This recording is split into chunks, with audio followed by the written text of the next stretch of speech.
Welcome to The Art of Likeability, ranked one of the top podcasts in the world. In this podcast, you'll discover how to leverage likability to build stronger relationships, lead more efficiently, close more sales, and keep customers happy while increasing success in your professional and personal life. Let's jump in with your host, Arel Moodie. What's going on, Art of Likeability family? Arel Moodie here, your host of the Art of Likeability in 2017. Can you believe it, man? It's 2017. Got some very exciting news. First of all, let me start off by letting you know we have a great partner back on the show. You may have heard some episodes back, we were talking about freshbooks.com, which is a great tool for freelancers. Well, in 2017, they came back on board. They're going to be helping support the great work that we're doing, and most importantly, supporting you, the freelancer, and making sure that you're running your business like a pro. So really excited to start the year with reconnecting with freshbooks.com, who make it ridiculously easy to do accounting and invoicing. And I'll tell you a little bit about what they're doing later on in the show. But I wanted to shout them out for being such rock stars. I want to shout you out for making 2017 the best year of your life. We're due, by the way. 2016 collectively kind of had a lot of low points. Had a lot of low points for the world at large. So I think we're due for an amazing 2017. However, we can't get there unless you are the person that makes it happen. And I really think that's really a big way to look at it, that you have to look at it as the entire world is dependent upon me giving my best and doing my best. And in 2017, I want to make sure that you like this year. I want you to have an Art of Likeability, likable year. The way you do that, in my opinion, is very contrarian. You like that? Sometimes I got some SAT words just throughout the word contrarian. I don't know if everyone knows what that word means. I did not always know what that word meant myself, but sometimes I like to learn big words because it makes me feel more educated. You know what I'm saying? Right? But no, contrarian basically means counterintuitive. It goes against the grain of what we might think something should be. And when it comes to New Year's resolutions, I have a very, very different philosophy that's been really, really effective, that's helped me launch and get a lot of things done. And I would love to share it with you in hopes that you actually do it. Because here's what happens with most people when they set their New Year's resolutions, right? So you're probably in the middle of your New Year's resolutions. You've set them. A large majority of people have already broken their New Year's resolutions. How many of y'all have been like, you know what, 2017, baby, I'm gonna get my six pack. I'm gonna get all svelte and in shape. I'm gonna run a mile every day before work. And you already hit the snooze button so many times you missed it, right? So here's what I encourage you to do. When it comes to goals, if you look at your life, if you're anything like me, a human, there are countless areas you can improve in. I mean, there's so many areas I can get so much better in. I can get better in the types of financial, I don't know much about financial investing. I do investing right now, but I feel like I'm just kind of throwing spaghetti against the wall. So I was like, I want to get better at my financials. I'm not a numbers person, right? I usually outsource it or I struggle with it. So I want to get better with that. I mean, I can get better with my organizational skills and my planning skills. I can get better in my cooking skills. I can't cook at all. And my wife's always like, I don't want to cook anymore. And I'm like, I don't know how to make anything besides burnt toast, right? So I can get better in that. I can get better in I can go on, okay? These are all of my personal areas in my life that I need to get better at, right? So what typically happens for most people, and I did this years back, is I would say, this is the year I get all of my stuff together. Everything's going to get better. Now, what happens when you try to focus on everything or you try to focus on too many goals? In reality, what happens is you don't focus on anything, right? What happens is you get overwhelmed, you feel like a loser, you feel like you just don't have the skill set to do it, and then you kind of crumble. Does that sound at all familiar? You know, that sense of, I have so much wrong with me. I can't do anything well, and right? Now, you may not be that dramatic, but ultimately that's kind of what happens. We feel such like a loser because there's so much for us to fix, and we feel like there's so much broken with us. Number one, you're not broken. Okay, you're just evolving. Okay, you're getting better. So instead of looking at yourself, first of all, as broken, look at yourself as someone's getting better. Second of all, this is what I do.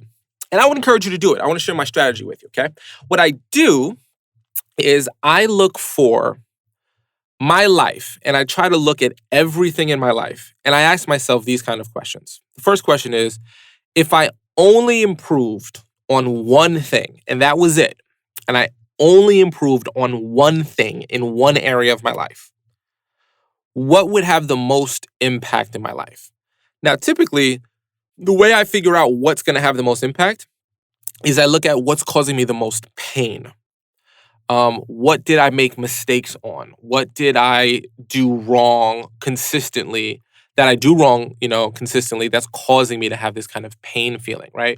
I think about what that is, and then I say that's the area I want to improve in. Now, I want to be clear. It's not a huge Goliath category. So a lot of times what people say is, I want to get better on my career.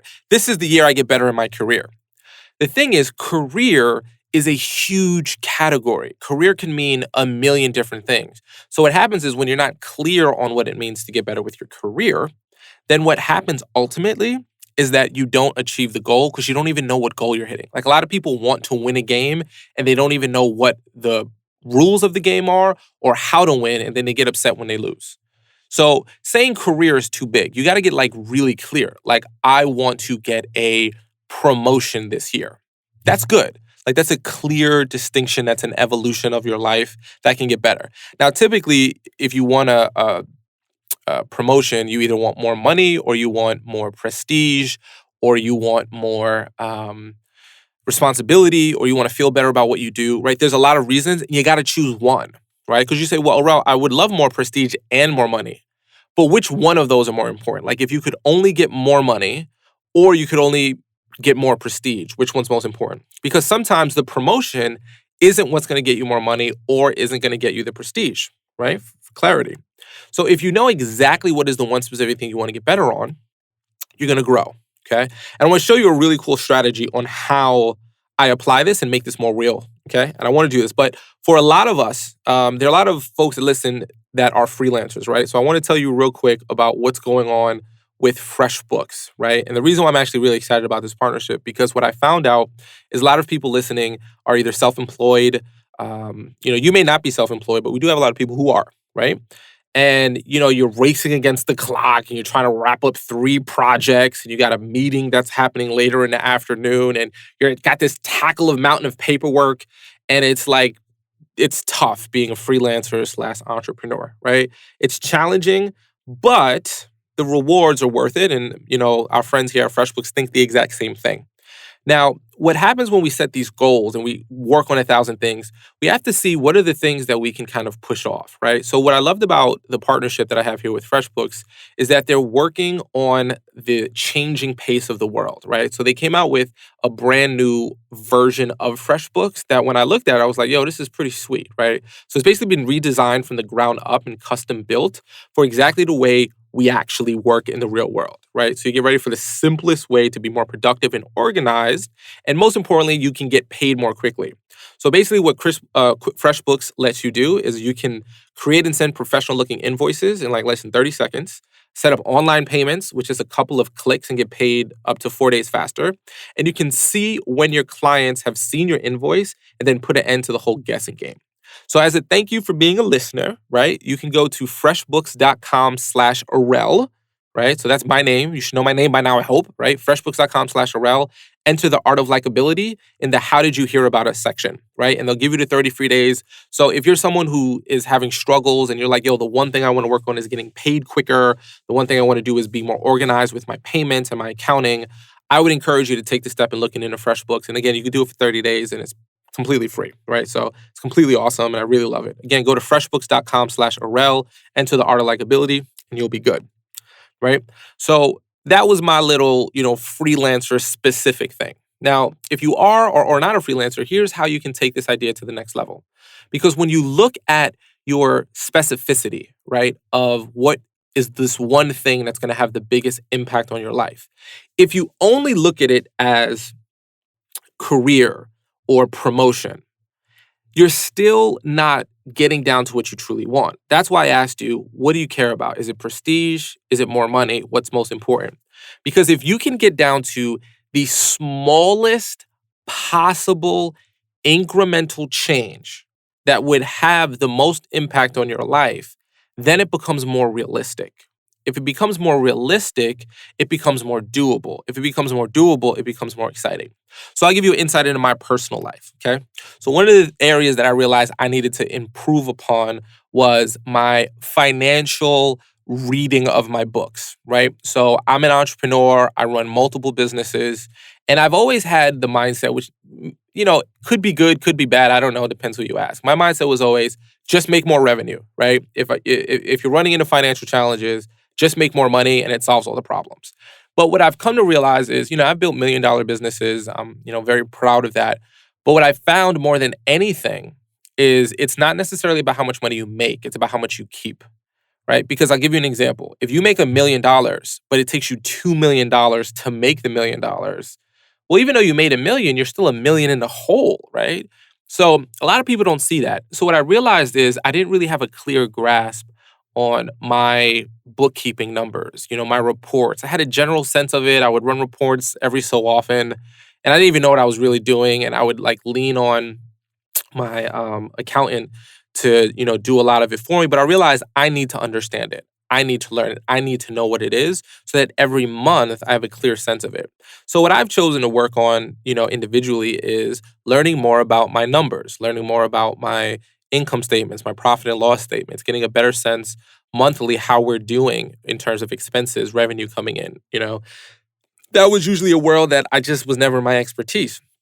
But what's happened is, when you start saying, oh man, I made some bad choices, or I should have more, or what's going on here, you start realizing that, you got to get your grown man on. So I look at my life as like, I got to start getting my grown man on. And for me, my very small incremental changes, like if all I got better in 2017 is I could better understand my financials and better understand how to make decisions by looking at my financials and had a clear grasp of it, I would feel like I dramatically improved as an adult. Now, a lot of people say, but Arel, what else do you want to do? There's got to be other big things. And yeah, there are. There are other big goals.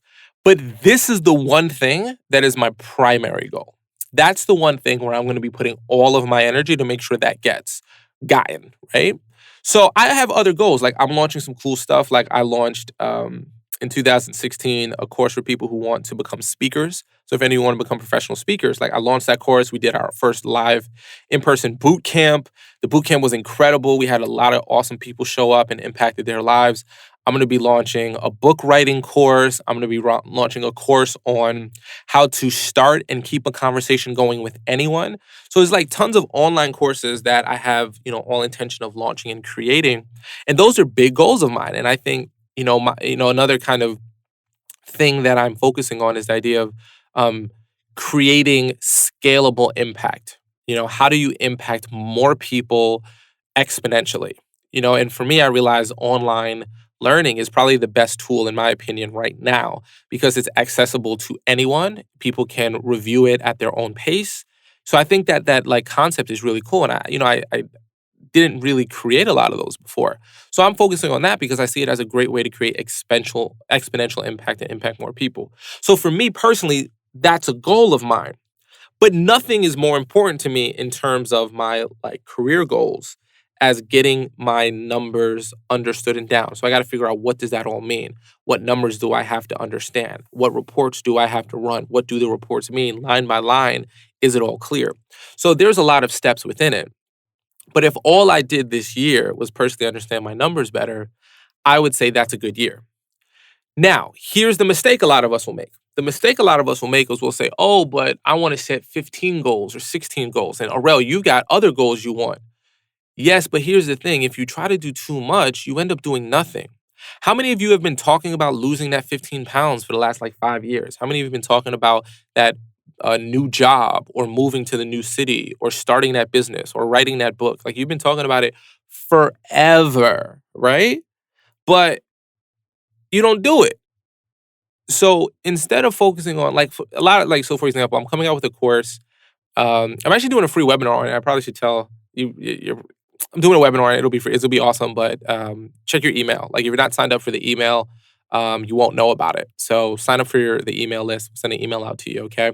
We're sending more emails and stuff. So if you're not on the email list, sign up. You're missing out on stuff. I'll be sending all secret messages and such. So just go to artoflikeability.com, sign up. We send out the emails, right? So I'm doing a free webinar, trying to get people to write a book. I want you to imagine if you're someone who's wanting to write a book. So what you say is this year, I'm going to write the book. What if you've been saying that for the last 10 years? You would have been way better writing like a chapter a year for the last like 10 years. And at least you'd have 10 chapters written and then like your book's done.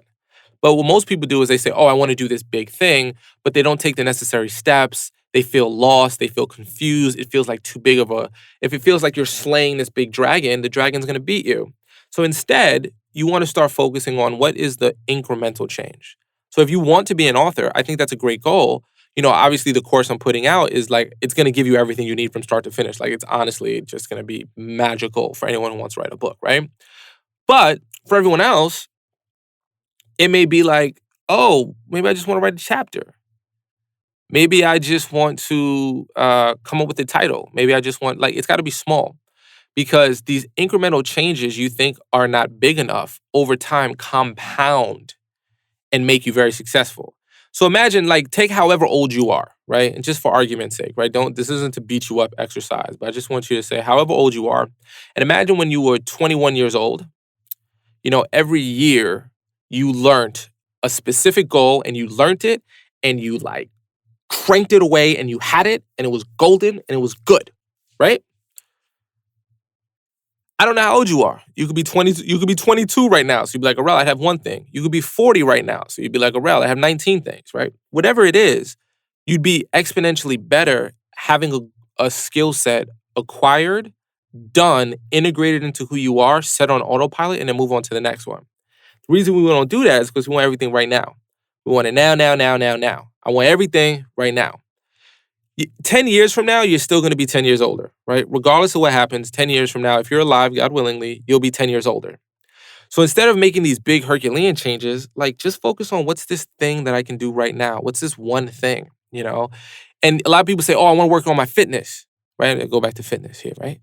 That's too big. It's too big. Instead of saying fitness, say, I want to work on, instead of drinking soda, I'm going to drink water during my meals. That's it. And that's all you focus on. Health-wise, do anything else, whatever. But you just drink the water. And then that becomes a part of who you are. And once it's integrated as a part of who you are, and it goes from conscious competency to unconscious competency, you don't have to worry about it because it's part of your nature. Then you can move on to the next thing. The key that I want you to get from this podcast episode is to make this a more likable year. I'm actually giving you contrary advice. I want you to scale back your resolutions. Scale back the amount of things. And we have so many people teach us, dream big. And I love the idea, right? I love it. I want you to dream big, but I want you to work and plan kind of small, if you will, right? So have big visions for where you want to go, but know that you own, the journey of 1,000 miles begins with one step. And I encourage you to not be someone who's in the same place as you are right now next year. Because there's a lot of people, you could be listening to this in your face by your side right now with this. You could be the exact same person you are today 5 years ago. You're just 5 years older, but nothing else is different about you. What makes you different is when you decide to take incremental change. That's why at the end of every episode, I tell you, this information on this podcast isn't going to impact your life. It's the implementation of this information that's going to impact your life. So I want you to really grasp that. I think when you grasp it and you really take this to heart, you might have to listen to this episode twice to really catch everything I'm saying here. It's absolutely game-changing. So what I want you to do is ask yourself, so this is your homework, right? You can just do it right now. It's really simple. What is the one area that if you improved on in this one specific and get as clear as day, right? You can't say finances. You got to say bookkeeping. You can't say career. You got to say promotion. You can't say fitness. You got to say drinking more water, right? If you got better in this one specific thing, it would eliminate the most pain in your life or be the most beneficial at where you currently are. Now, you might have 3 or 4 things that you identify. Whatever the 3 or 4 things are, you choose one. And then you work on that one thing as your main conscious competency for 2017. So by the time 2018 hits, it's an unconscious competency. And what I mean by that is it's something that takes you energy and time. When you first learned how to tie your shoes, that was conscious competency. You had to put a lot of mental energy into figuring out how to tie your shoes. Now, as an adult, you can tie your shoes lickety-split. It's unconscious. You don't have to think about it. There are a lot of skill sets we can move from conscious competency to unconscious competency simply by practice, okay? So usually a new skill, the first couple of minutes, it sucks. And then eventually, it's awesome, okay? So this is my New Year's gift to you. This is my New Year's gift to make this year, even if you're listening to this, later on in a year, listening to this in a year that's not 2017, whenever you listen to this, just know that this strategy works at any time. You choose one thing specific and you work towards it until it's integrated into you, then you move on. As hard as it might feel, you'll actually achieve more over your lifetime than someone who's trying to do everything at once, who really does nothing. All right, y'all. So, this is where I'm letting you know this podcast episode is not going to change your life. It's not going to do anything. It's not going to help you in any way, actually, except that you now have the memory of my smooth baritone voice in your ear banks. However, the implementation of this information absolutely would transform your life. So I want you to go out there and apply this, get it done, make 2017 the best year yet. I got your back, all right? I hope that you stay involved. I hope that you do great things. I hope that you connect with me on Facebook, Instagram, Twitter, @Arel Moodie. Get on our email list if you haven't. Check out freshbooks.com/Arel if you haven't. I'm out here, y'all. Sending you a big old high five. Go make 2017 epic. You are awesome. Psh. Thanks for listening. Make sure to subscribe to our podcast, The Art of Likeability, and reach out with any questions you have. Until next time, remember, my friend, you are awesome.